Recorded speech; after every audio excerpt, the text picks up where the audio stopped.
evening, good morning for you.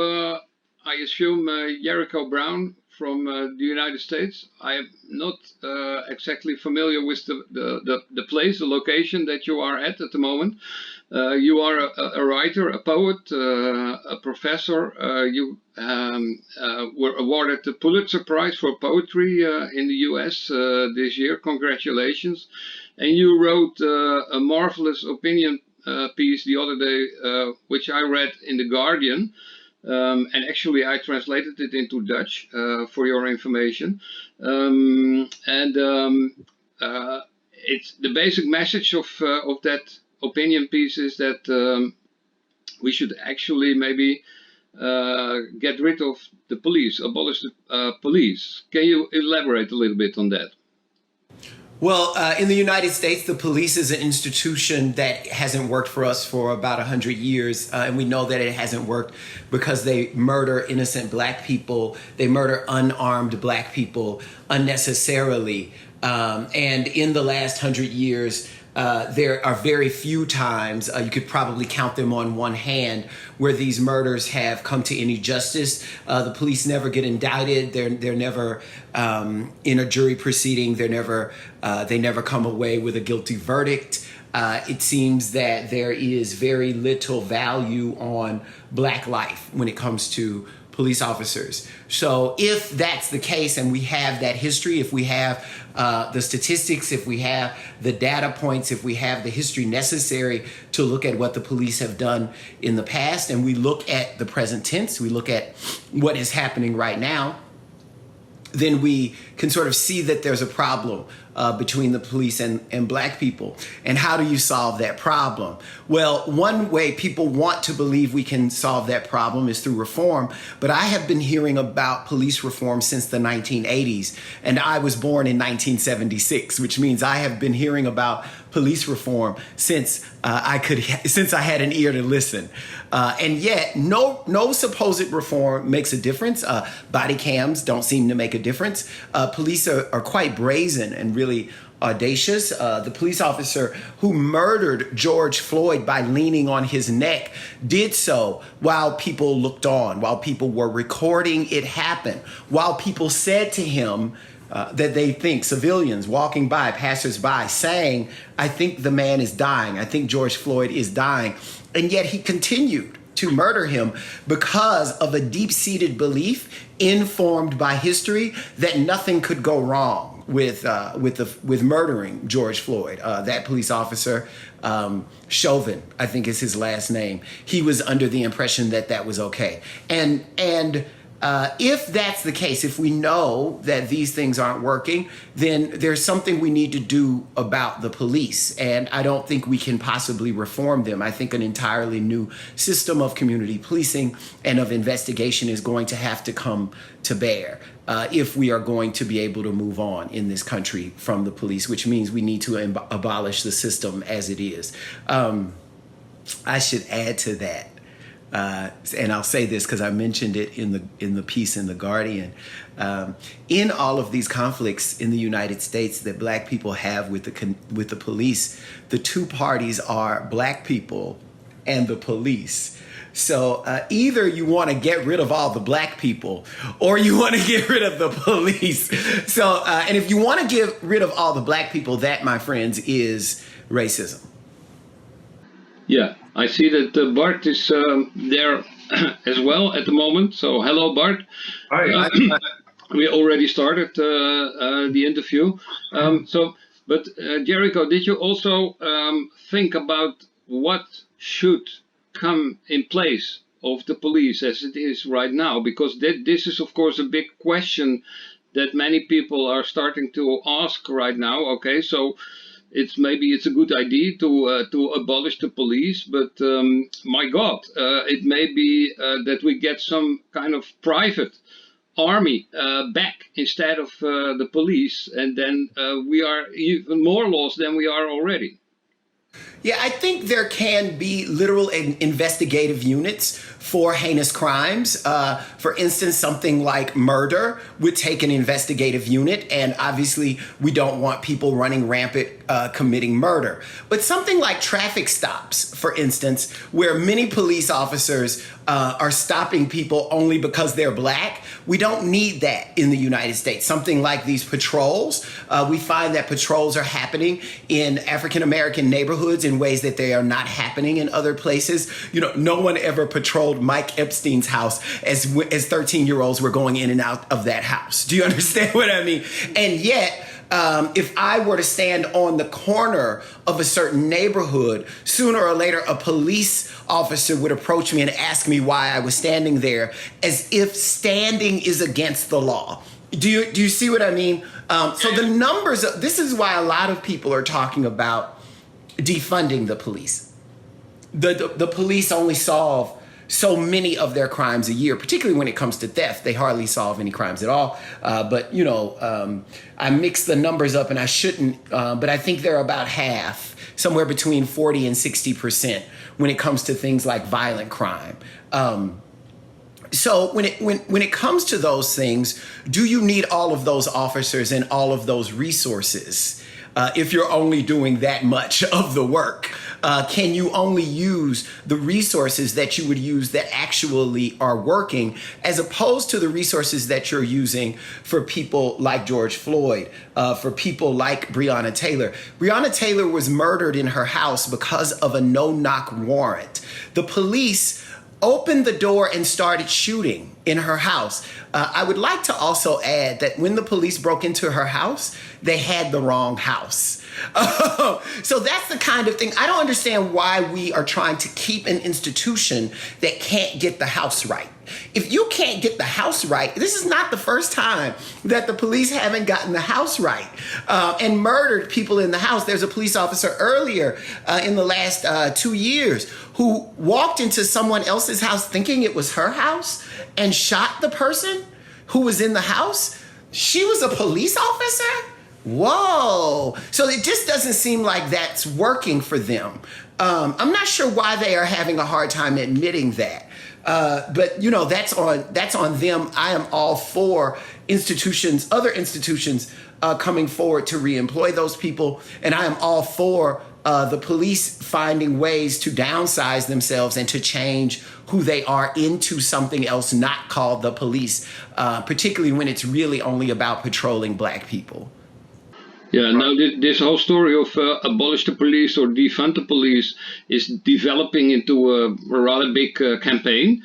The municipality of Minneapolis, where everything started with the murder of George Floyd, recently decided to actually defund the police of Minneapolis.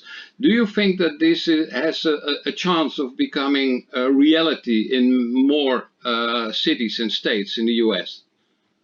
I think it has a chance. I think we could indeed defund the police if more people talked about abolishing the police. I think we could abolish the police if more people talked about abolishing prisons. I think we could abolish prisons if more people talked about the United States moving toward a much more social democracy. I think people are really confused about what to ask for. In honesty, I am interested in fighting for that which is the most radical possible thing. Because when we fight for the most radical possible thing, we get something. If we ask that you defund the police, then what we end up with are ways not to defund the police. Do you see what I mean? So there have to always, history teaches us this as well. We have to have Nat Turners, we have to have John Browns, we have to have radical people. We have to have people who are interested in making the move farthest left. And I'm interested in making the move farthest left. What are the chances of that? I don't know. I don't have a lot of, for obvious reasons, I don't have a lot of confidence in my nation or its states. And yet I understand that I have a job to do, and that job is to tell the truth through my poems and when anyone asks me. What's interesting to me about being able to talk about this is it's only really happened because people ask me. I won a Pulitzer Prize, so people suddenly are interested in what I think, and these are the things I think. And so I'm trying to tell the truth as often as possible. I have never in my life had a positive interaction with a police officer. Never, not once. I have, since I was 9 years, I remember being 9 years old and knowing to avoid walking in the same directions where police officers were because they would hassle you for absolutely no reason. Would they have hassled me if I were white? No, I don't think so. I know that I grew up in a high school where there was a police officer who was there, and he was only there to intimidate us, to make us uncomfortable. I know what it is like to be thrown across the hood of my car because I walked down a certain street where someone thought, well, if you're walking down the street, you must be selling drugs. I also know what it's like to have a police officer follow me from the main road leading to my house into my driveway and lean over in my driveway that I pay for into the window of my car to tell me that he's heard that there's been some robberies in the neighborhood, and so he just wanted to make sure everything is okay as I'm sitting in the driveway in my car. Now, would that have happened if I weren't black? In particular, if I weren't living in a neighborhood where I am the only black person? No, that would not have happened. So I say all of that to say that I can't answer what the United States will do, what its states or its cities will do. Here is what I do believe, though. I believe in what we say about the arc of history. I think things will progress. And even if things do not happen now, they will happen. There will be ultimate liberation and freedom for black people all over this world. I believe that. And the reason I believe that is, though it seems to happen slowly, I do believe that I live a much better life than would have been available to any of my ancestors. And so I thank God for that. And I know that talking now, saying what I am saying now, even if it doesn't make a difference right now, it will make a difference in someone's future. Right. Okay. Bart? This is about your ancestors. It also has to do that you don't have full knowledge of all your ancestors, right? Because maybe there has been a better time in the past. Yeah, a lot. And the other thing is, I have an idealistic view of the police and the justice system as a thing that supports the weak against the strong. Yeah. So weak persons and weak people can be safe. You see often, and it depends on which country you are, that it's more protecting the rich from the poor. And places you can, for instance, you had this serial killer in Mexico, and he couldn't be found because the police wasn't able to find anyone. The only thing they did was protect the rich. Right. In this way, police forces have different meanings and different roles, and the same with the judicial system. For instance, in America, it's pretty rotten. But all these examples that you name, it's all things that the police are not supposed to do. So my conclusion would not be stop and having a police. I mean, it's not that I'm in favor of the police, because they're rotten everywhere, and in our country as well. But of course, there are scales of how bad things are in different places. So, do the police carry guns there? Do the police carry guns there?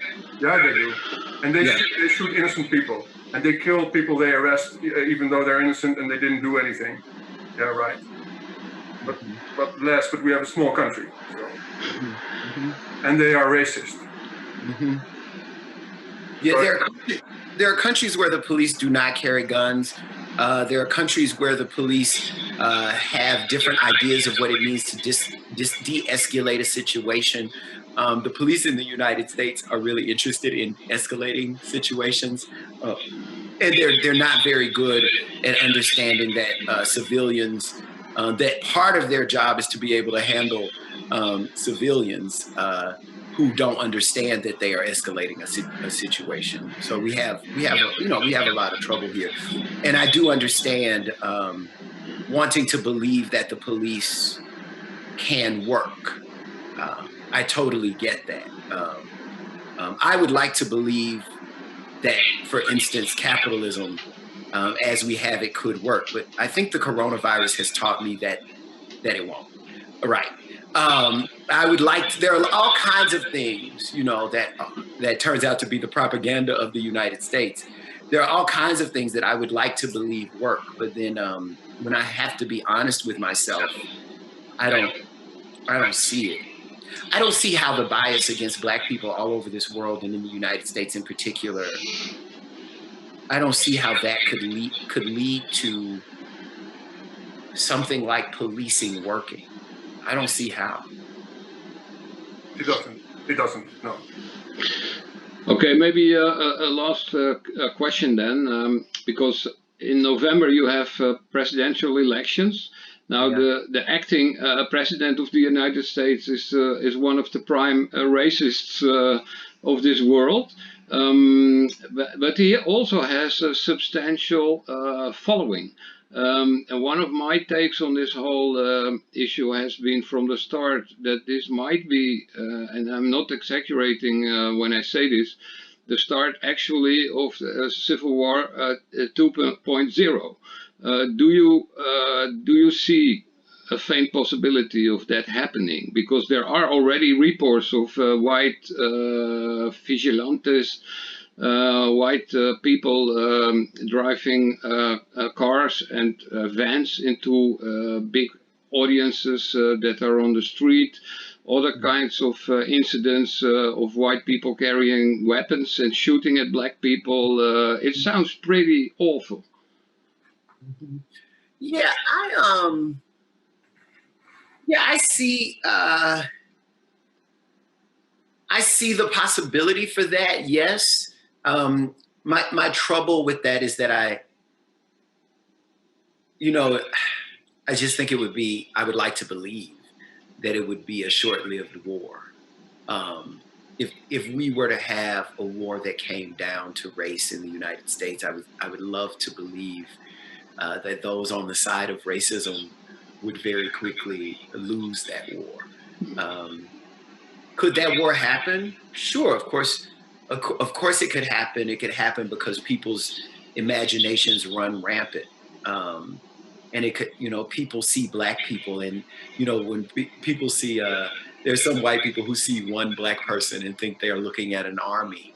Do you know what I mean? Mm-hmm. So people's imaginations run rampant, and I imagine there's a possibility for something like that happening. And I imagine that someone like Donald Trump could indeed, yes, be the cause and the direct, that he could make something like that happen. Yes.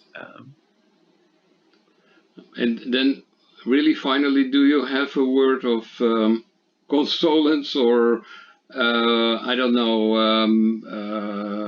something positive to end with?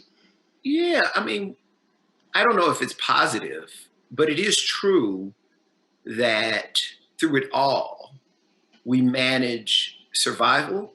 This has been the hardest time for all of us all over the world, to have to see loved ones die and not be able to be with them while they are dying, to have to, and to know that they are dying and they can't be with you and they know they are dying, but I think